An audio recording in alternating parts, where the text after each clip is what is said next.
Welcome to my sweet life with Rohi. আজকে নিয়ে এসেছি আপনাদের জন্য একটা অন্য টাইপের রেসিপি। অন্য টাইপের ঠিক নয়, অ্যাকচুয়ালি আমি এই রেসিপিটা বহুবার খেয়েছি, তবে একমাত্র ওই হোটেল অ্যান্ড রেস্টুরেন্টে, বাইরে বাড়িতে কখনোই করা হয়নি। তো আজকে প্রথমবার ট্রাই করলাম রেসিপিটা, আর ভাবলাম আপনাদের সঙ্গেও একটু শেয়ার করে নিই। আর এইটার কালারটা খুব জঘন্য, খুবই সুন্দর কালারটা। অ্যাকচুয়ালি কালারটা আমি বলে দিচ্ছি, কালারটা আপনারা রেস্টুরেন্টের মতো করতে চাইলে সেটাও করতে পারেন। তো চলুন চলে যাই রেসিপিটাতে।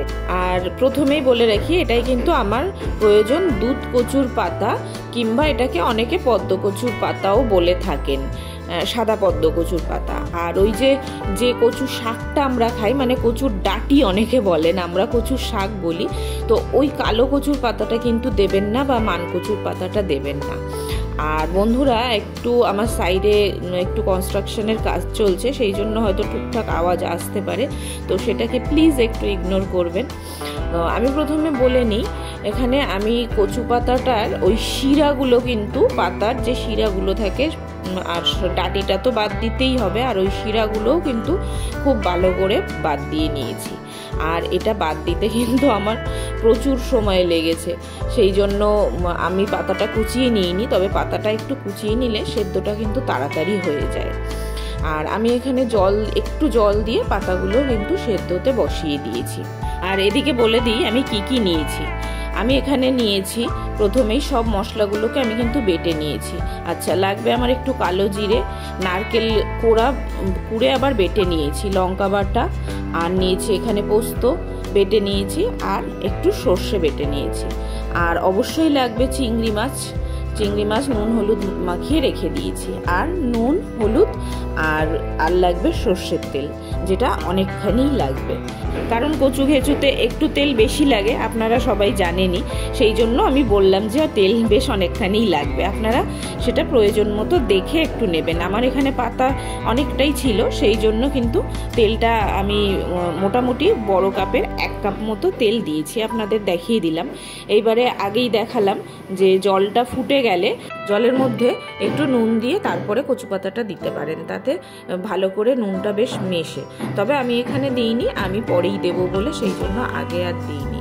আর অনেকটাই সেদ্ধ হয়ে গেছে, আর পাতাও কমে এসছে, কিন্তু এখনও মোটামুটি 8-10 মিনিট এটাকে আমাকে নাড়তে হবে, একদম শুকনো শুকনো হয়ে আসবে ততক্ষণ পর্যন্ত।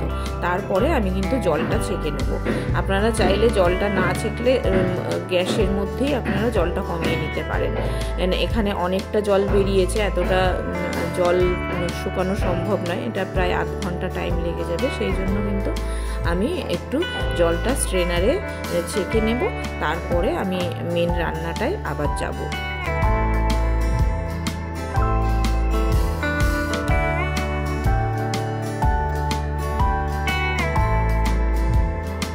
কচুর পাতা এখানে সেদ্ধ হয়ে গেছে, এরপরে এটাকে আমি স্ট্রেনারে দেব, দিয়ে আমি আরেকটা কড়াই নিয়ে নেব। আর এটাকে আমি লোহার কড়াতেই রান্না করব, কারণ তাহলে লেগে যাবে না, আর টেস্টটাও একটু কিন্তু বাড়বে।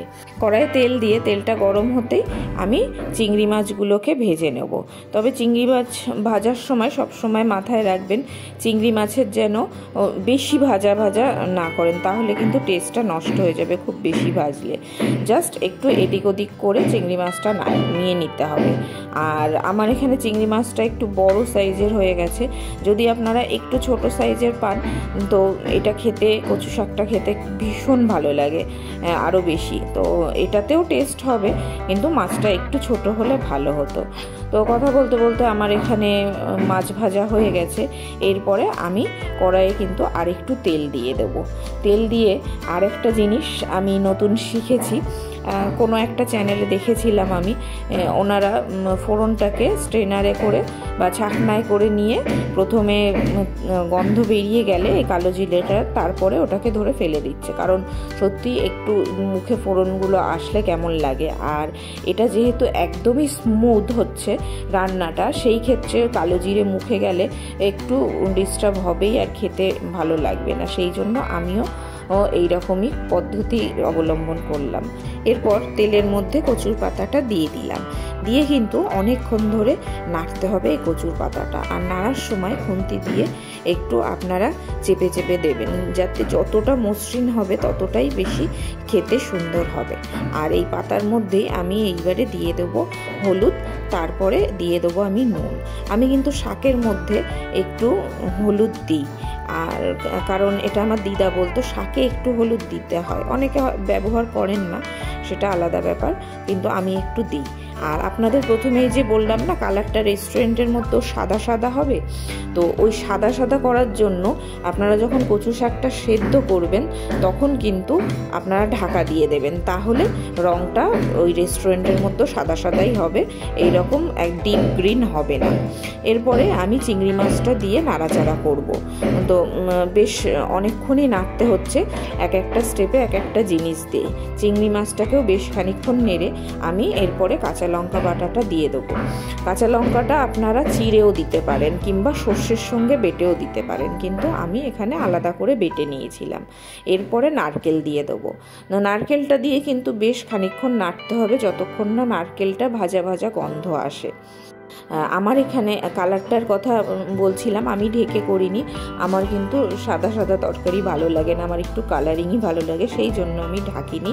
আর আমার কালারটা এখানে এই রকম এসেছে। আপনারা চাইলে ঢেকে নিতে পারেন, তাতে সেদ্ধটাও বেশি তাড়াতাড়ি হবে, একটু তাড়াতাড়ি, আর কালারটাও কিন্তু ওই রেস্টুরেন্টের মতো একটু সাদা সাদা কালার চলে আসবে। আগেই আমি যেটা বললাম যে এইসব কচু শাক, কচুর পাতা বা কিছু এরকম রান্না আছে যেগুলো রান্না করতে গেলে তেলটা তো প্রচুর পরিমাণ লাগে, আর লাগে সময়, আর লাগে হাতের শক্তি, মানে কন্টিনিউ আপনারা কিন্তু এই কচু শাকটা নেড়ে যেতে হবে। তো নারকেল থেকে এবারে গন্ধ বেরিয়ে এসছে, এরপরে আমি দিয়ে দেবো পোস্ত। পোস্তটা দিয়েও বেশ খানিকক্ষণ নাড়াচাড়া করতে হবে। এই মোটামুটি এটা এই মিক্সড করতেই রান্নাটা যেটা টেস্ট হবে। আর আমি দিয়ে দেবো একটু মিষ্টি। মিষ্টিটা আপনারা স্কিপ করতে পারেন, কিন্তু মিষ্টিটাই কিন্তু টেস্টটা বাড়াবে। আপনারা রেস্টুরেন্টে খেয়ে দেখবেন যে এটা কিন্তু একটু ঝাল মিষ্টি ব্যাপারটা থাকে রান্নাতে। আর আমি সব রান্নাতেই একটু মিষ্টি দিই। আগে আমি মিষ্টি একদমই পছন্দ করতাম না, কিন্তু বিয়ের পরে শ্বশুরবাড়িতে গিয়ে এটা অভ্যাস হয়ে গেছে। তো সব রান্নায় একটু মিষ্টিটা দিলে কিন্তু দেখেছি রান্নাটা ব্যালেন্স হয়ে যায়। এরপরে আমি দিয়ে দেবো লাস্ট সর্ষে বাটা। সর্ষে বাটার সঙ্গেই আমি বেশ খানিকটা কিন্তু জল দেবো, কারণ পাতাটা ফুটতে প্রায় 8-10 মিনিট সময় লাগবে, লেগে একদম মাখা মাখা হয়ে যাবে, ততটাই আমি জল দেবো। জলটা বেশ খানিকটাই কিন্তু লাগবে, যেহেতু 8-10 মিনিট এটাকে ফুটতে দিতে হবে। এরপরে মাঝে মাঝে আমি এক আধবার নেড়ে দেবো। আর আপনাদের আগেই বলে দিয়েছি যে তেলটা একটু বেশি লাগে, তো প্রথমে তো আমি অর্ধেক তেলটা দিয়েছিলাম, এরপরে যখন হয়ে আসবে একদম নামানোর আগে আমি কিন্তু বাকি তেলটুকু দিয়ে দেবো। আর আপনারা চাইলে বেশিরভাগ তেলটা কিন্তু প্রথমেই দিয়ে নিতে পারেন, আর পরে অল্প দিতে পারেন 1-2 চামচ, কিন্তু আমি এখানে অর্ধেকটা আগে দিয়েছি আর অর্ধেকটা পরে দিয়েছি। তো ফাইনালি আমার কচু পাতায় চিংড়ি মাছ রেডি হয়ে গেছে। তো আপনারা অবশ্যই বাড়িতে এটা ট্রাই করে দেখবেন, ভীষণ ভালো লাগে খেতে। একটু সময় লাগে ঠিকই, কিন্তু রান্নাটা ভীষণ ভালো। তো আজকের জন্য এইটুকুই। আশা করি আমার রান্না বা ভিডিওগুলো আপনাদের ভালো লাগে। তো ভালো লাগলে একটা করে লাইক, শেয়ার আর কমেন্ট করে যাবেন। Thank you.